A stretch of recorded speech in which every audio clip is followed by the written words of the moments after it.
Hi, I'm Elise and welcome to Which Way. Today I'll be taking you through the Witches of Supernatural.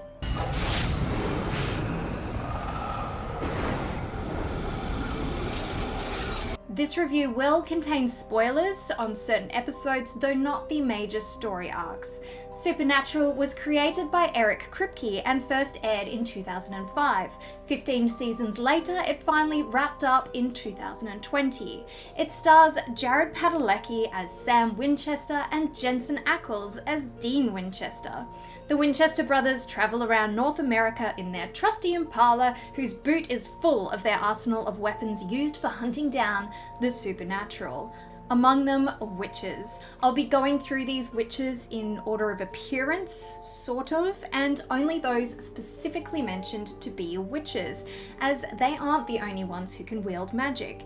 Even the Winchesters do their fair share of spellcasting. Number 1. The SHTRIGA.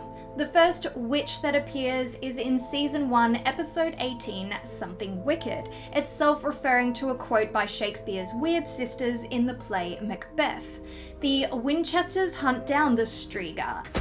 So what the hell is a SHTRIGA? A vampiric witch from Albanian folklore. It apparently fed on blood versus the life force it feeds on in the series. 2.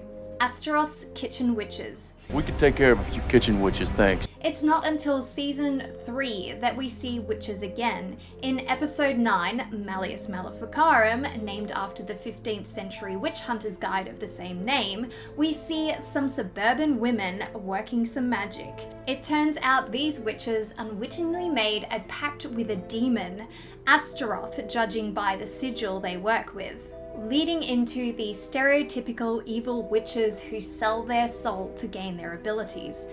Dean phones in the address of one of these witches. 309 Mayfair Circle. This is most likely a reference to Anne Rice's Mayfair Witches trilogy. This episode, we also see hex bags for the first time. Another hex bag? Come on. Possibly inspired by gree bags, cloth bags filled with ritual items, and of course we can't have witches without a pentagram. 3. Samhain siblings. Samhain is a traditional harvest festival which most people now associate with Halloween, but in Season 4 our witches try summoning the demon SAMHAIN. They also make use of hex bags and also pentagram. 4. Gambling witches. Season 5 brings in our first male witch and is the first episode to suggest that witches are long-lived.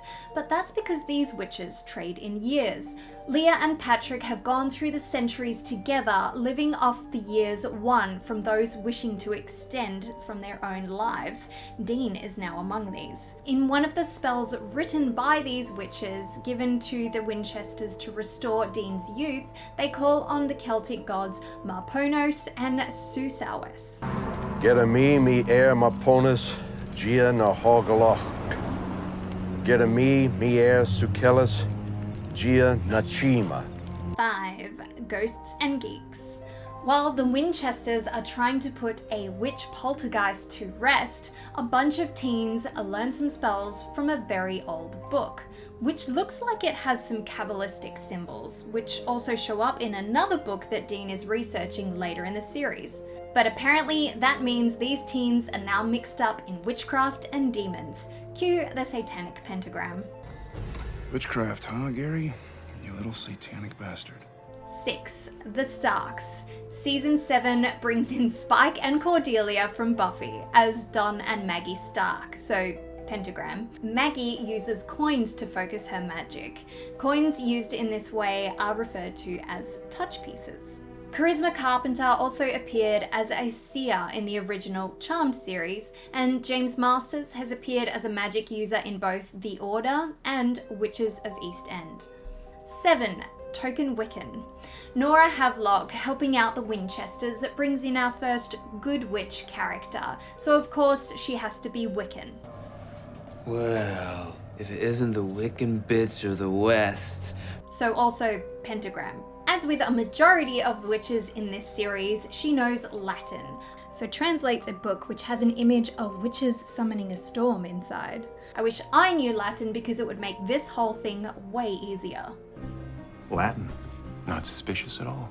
8. Demon Bomb. Season 8 has witch Delta Mendota finding the ingredients to create a demon bomb. Hiya. 9. Familiars. Our next good witch is also a cop, James Frampton, Witchcraft, James, really? and brings familiars into the picture, which we then never see again. Apparently James likes hanging out at the local witch bar with his friend Spencer, which Dean cleverly infiltrates. I'm a Wiccan. I'm from Detroit. 10. Wicked Witch of the West. Season 9 brings in the Land of Oz. L. Frank Baum, the author of the Oz book series, is suggested to have been a member of the Men of Letters, which Sam and Dean are now a part of. His daughter, Dorothy, was a hunter, and the Winchesters accidentally release her as well as the Wicked Witch of the West, whom Dorothy had sacrificed herself to contain. The demon Crowley gives the witch a clever little nickname, After all I did, we're mystifying gravity. based off the musical Wicked. How do you be so wicked? Itself based off the books inspired by the Wicked Witch of the West. And of course, once the witch is dead, Charlie mimics the Munchkins. Ding dong, bitches. Later on in season 10's There's No Place Like Home, we also see the Wizard of Oz. 11. Rowena. In season 10, we are introduced to our fiery redhead who becomes one of the only reoccurring witches throughout the series. She knows many languages and is knowledgeable on various aspects of the craft. Scrying, divination, spells and incantations, and of course, the hex bags. Hers look like they may have a veve on them. Another veve adorns a page of her notebook next to a luciferic sigil. Long-lived, sassy and ambitious, Rowena sides with whoever will best benefit herself, from the Winchesters to Crowley, who, did I also mention, is her son. However, this has gotten her into trouble and she has been captured multiple times, more than once clapped in iron chains. In folklore, iron is thought to repel and protect from witches. In this case, it nullifies a witch's magic. In season 11, Rowena is controlled by a witch catcher collar. This was no doubt inspired by the device known as a witch catcher or man catcher. It traditionally had a long handle as to distance yourself from the one you were trying to capture. Our Rowena is a lone practitioner and lives in the Aradia apartments, which I hope is a reference to Aradia or the Gospel of Witches by Charles Leyland. She is a lone practitioner because her magic was frowned upon by the Grand Coven. Well, I'm about as far from Grand Coven approved as it's possible to be. They threw me out many years ago. 12. The Grand Coven. The Grand Coven apparently regulates the way witches use their abilities. Known members of the Grand Coven include Katya, the fairy tale witch from Hansel and Gretel, who turns adults into children to eat them. So Rowena must have done something pretty bad to get kicked out. When the Winchesters are hunting down Katya, they refer to another popular witch.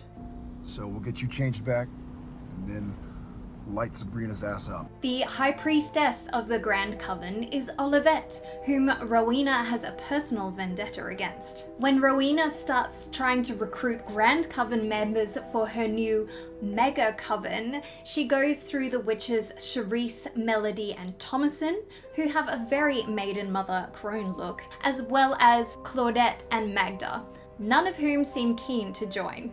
And we shall be known as the Mega Coven. And possibly Clea, who Rowena seeks out later on when the apocalypse threatens, which seems to have messed a bit with Clea's tarot deck. 13. Love Hurts. Season 13 brings in the witch Sonia, who controls a Kareen, a djinn-type creature, to dole out her own style of justice on wayward lovers. Oh look, a heptagram, changing things up. 14. The Baines family. The Banes are my favourite witchy family and make a couple of appearances throughout season 12. Tasha Baines is not only a witch, but also a hunter, and raised her children Alicia and Max to also be hunters, but only Max had the affinity to also be a witch. These good witches run up against a pact witch who makes really detailed twig effigies. You may recognise the actress who played Tasha. Alvina Augusta has also portrayed the witch Lady Constance Blackwood in Chilling Adventures of Sabrina. 15. The Lochlans. This witch family was none too pleased to find their accountant stealing from them, so naturally, they kill him, bringing them to the attention of the Winchesters, which leads to Dean being under the influence of a memory charm, so Rowena is brought in to help.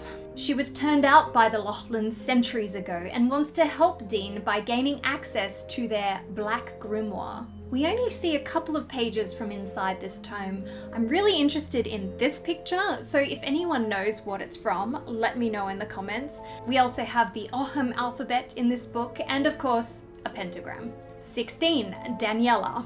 Season 13 has someone else killing witches, so the Winchesters use Daniela as bait to catch the witch serial killer, for their own reasons, not to help the witches. 17. The Plum sisters.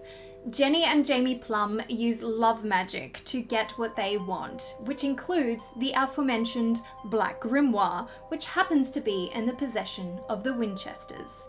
The sisters need the knowledge the grimoire contains to raise their mother from the dead, which Rowena promised to help them do. 18. BROOM-HILDA. Season 14 leaves a girl cursed after the witch she was living with was killed, but something connects them still, even in death. The witch is only ever referred to as BROOM-HILDA, after the 70s comic strip character of the same name. 19. Blood is thicker than water. At the start of our final season, 3 witches try and pilfer Rowena's apartment, and pay dearly. Jodelle Ferland, who portrayed the witch Emily, also voiced little accused witch Aggie in Paranorman. Keegan Connor Tracy portrayed the witch mother, and also appeared in The Magicians as Professor Eleanor Lipson. 20. Baba Yaga.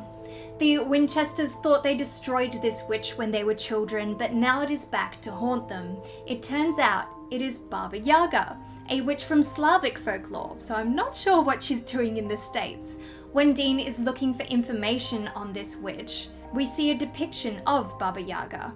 This is actually an altered version of a well-known depiction of Baba Yaga by Ivan Bilibin for a publication of Vasilisa the Beautiful.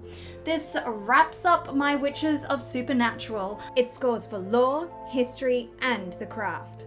I will include a total witch episode listing in the info box. Let me know who your favourite Witch of Supernatural was, as well as any witchy films or series you'd like me to review next. Follow me on socials for some additional content. Hit that subscribe button to keep me going. As always, thanks very much for watching here on Which Way.